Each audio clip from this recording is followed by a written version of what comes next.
Here's my unsponsored Sennheiser HDB 630 review with comparisons versus the Momentum 4, Bowers & Wilkins Px8 S2, Bose QC Ultra 2nd Gen, and more. Hey there, if you're new to recordingnow.com, we purchase every single product that we review on the mission to build the largest database of honest, unbiased headphone and wireless earbud reviews, detailed head-to-head comparisons, and overall rankings to help you make a more informed purchase. Also, I use my background in pro audio to create custom EQ settings for all of these headphones, including the HDB 630. To access those, click the link to the full blog post in the video description below or in the pinned comment, scroll down to the sound quality section, or use the chat bot in the bottom right to type in the model name plus EQ. Starting with comfort, I feel that Sennheiser slightly improved upon the Momentum 4, which had a lot of clamping force from the factory, by introducing less clamping force from the factory and a slightly more supportive headband and earpad cushioning, although it is somewhat similar. I find the headband to be just a little more plush, but the earpads do seem to be more supportive. These are definitely one of the more comfortable headphones I've tested, but they are slightly on the heavy side compared to something like the Bose QC Ultra 2nd Gen, which is much lighter and also has an even more plush headband. So these just miss out on a perfect score, so I give them a 4.5 out of 5 for comfort. Now, moving on to features, build quality, battery life, and noise cancelling performance, which we'll combine into a single score. The first thing is you do receive this premium hardshell case, which is a little bit on the thicker side. Here's the Bose QC Ultra case just to compare.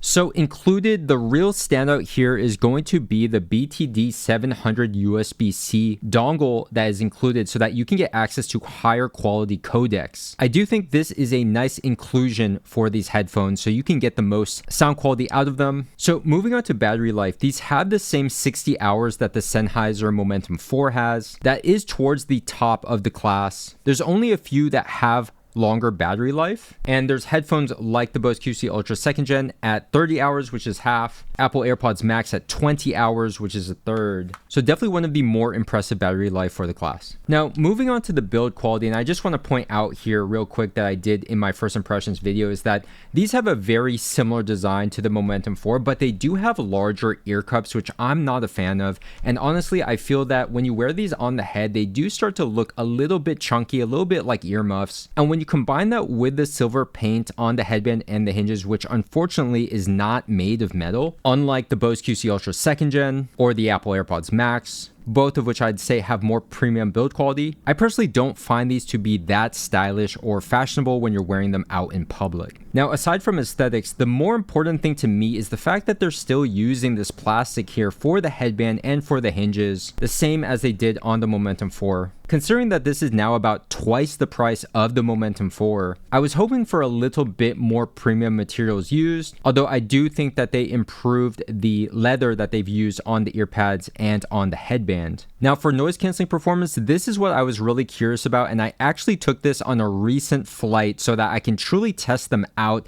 in the real world. Unfortunately, what I found is that the noise cancelling is not changed from the Momentum 4. There's a lot of people who are not fans of the Momentum 4's noise cancelling performance, and I totally get it. For me, I actually find the Momentum 4's noise cancelling and the HDB 630 is serviceable, but it's simply not in that elite tier of the Apple AirPods Max, the Bose QC Ultra 2nd Gen, the Sony XM6, and the Sonos Ace. So overall, for features, build quality, battery life, and noise cancelling performance, I give the HDB 630 a 4.5 out of 5, which may even be a little bit generous if we're factoring in that build quality and the noise cancelling performance, but I do think it makes up for it with that battery life and the included dongle and the custom EQ that we're going to talk about in the sound quality section next. All right, so moving on to sound quality, which is what most people are really interested in hearing, and I did my last video, which was that first impressions from an audiophile perspective of the HDB 630. I purely did that listening impressions completely stock, and so I'm going to talk about the stock tuning and the stock sound profile, the pros, the cons, the strengths, the weaknesses, and then we're going to get into EQ, and I'm going to explain what we're able to do with the HDB 630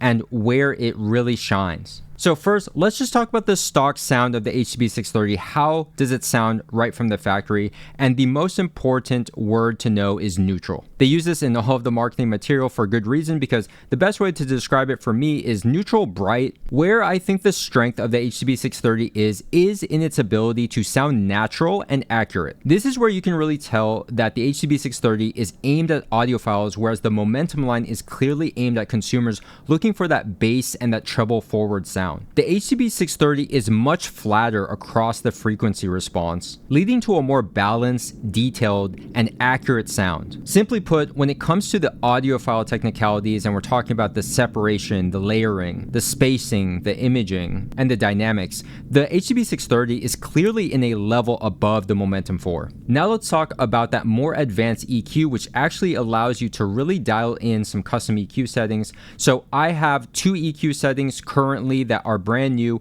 I may revise these in the near future. So I have a V1 for pop that is going to be much more exciting and lively and consumer friendly, while still retaining that good audiophile balance. And I also have a V2 that's going to be more of an extra bass setting. So the main point I want to make about the HDB630 is that its technical sound quality is one of the highest that we have tested to date. It's on par with headphones like the Bose and Wilkins Px8 S2, and the Audeze Maxwell, which is a gaming headset that does not have noise canceling. So it's technically not in this class, but it is an excellent wireless headphone to listen to for music. Now, these 3 to me are the same level of technical sound quality, and after EQing all 3 of them, they simply have different DNA and different flavors. For me, the HDB630 is the most reserved of the 3, to the point where if I were to critique them slightly, that they sound a little bit boring and simply not as exciting and musical and lively as either the Px8 S2 or the Maxwell. What I personally think holds back the HDB630 is going to be its bass. I'm simply not getting the level of slam and impact that I get from these other 2 headphones, not to mention many others in the class like the Bose QC Ultra 2nd Gen. Now, I do think with EQ, we are able to get a more consumer-friendly sound. And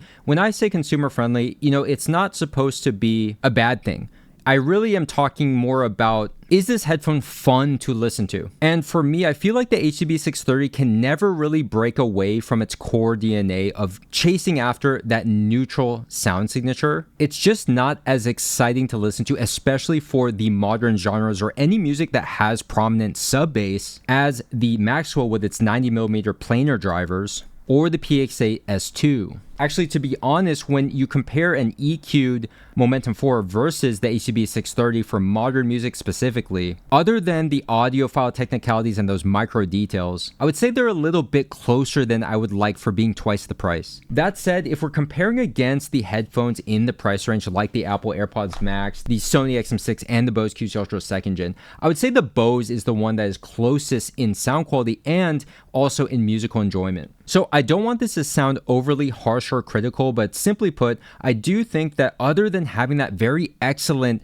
sound quality, I have to say from a musical enjoyment standpoint, and from which headphones evoke emotions, which at the end of the day, we're listening to music here, we're not really performing a science experiment, I simply prefer the more exciting, lively, and more fun bass response and exciting treble of the Maxwell and the Px8 S2. I said this in my first impressions video, but for me, the HDB630 is like listening to music in a clean studio setting. It's accurate, it's detailed, but it's just a little bit on the boring side, a little bit more than I initially commented on in my last video. I said that these were accurate but not boring. I think it really depends on the genre. For genres that have real instruments like classical and rock, I find that the detail and the natural timbre of the HDB630 actually works really well. But when it comes to listening to music and really nodding your head, or even going to the point of headbanging when you're listening to rock and metal, I just don't find myself getting immersed as much into the music as the Px8 S2 or the Maxwell. But overall, I do think the HDB630 has its strengths. I do think that that neutral sound signature is simply just a different flavor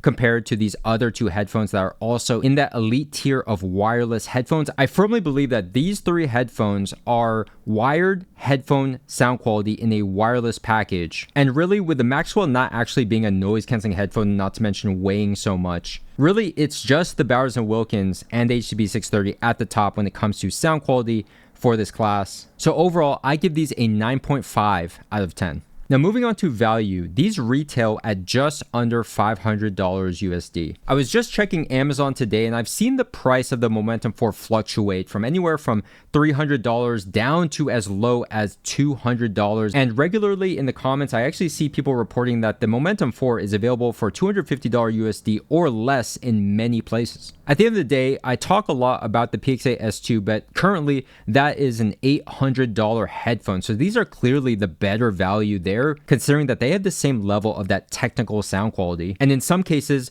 many people may prefer the HDB 630. I personally prefer the Px8 S2 for the reasons I mentioned in the sound quality section. But for value, I think that this sound quality is so good. It also includes that dongle so you can get more codec support, just squeeze out a little bit more percentage of sound quality, which for audiophiles, that's going to make a little bit of a difference. So for right now, I do give the HDB 630 a 4.5 out of 5 for value. I do think it misses out slightly on a perfect score because the noise canceling, the build quality, I will say those are two areas that could be improved, and maybe the Momentum 5 can actually take a step forward for the noise canceling performance. That would be awesome. But simply put, if we compare it against the other headphones in that $500 range or so, like the Sony XM6, the Bose QC Ultra 2nd Gen, and the Apple AirPods Max, the sound quality is clearly in a level above all of those headphones. I do think the QC Ultra 2nd Gen is closest to it, and listening back to back, I was actually surprised how enjoyable listening to music is with the 2nd Gen. It's a similar idea of the Px8 S2 with having those very rich mids, having a more impactful bass, but just having slightly less technical sound quality when we're looking at them from the lens of an audiophile. All right, so tallying up all the scores, the Sennheiser HDB 630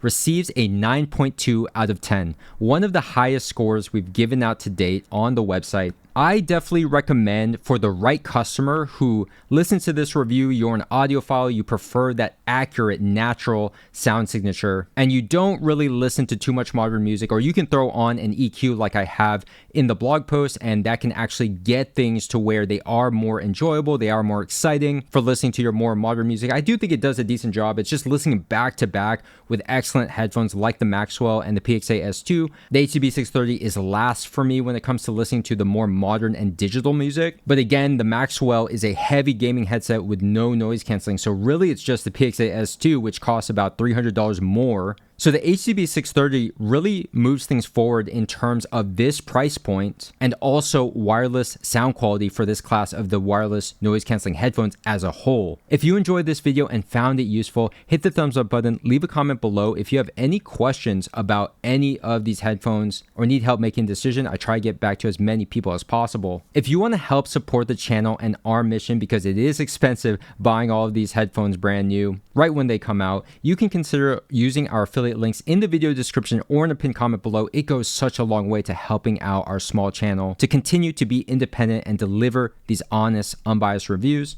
Make sure to subscribe, hit the notification bell, because we have a ton more content coming very soon, especially for Black Friday, which is coming around the corner. Not only do we have more wireless noise canceling headphone content, but we also have wireless noise canceling earbuds in the pipeline as well. I'm going to link a relevant video and playlist so you can continue watching and doing your research to make a more informed purchase. Thanks for watching and happy listening.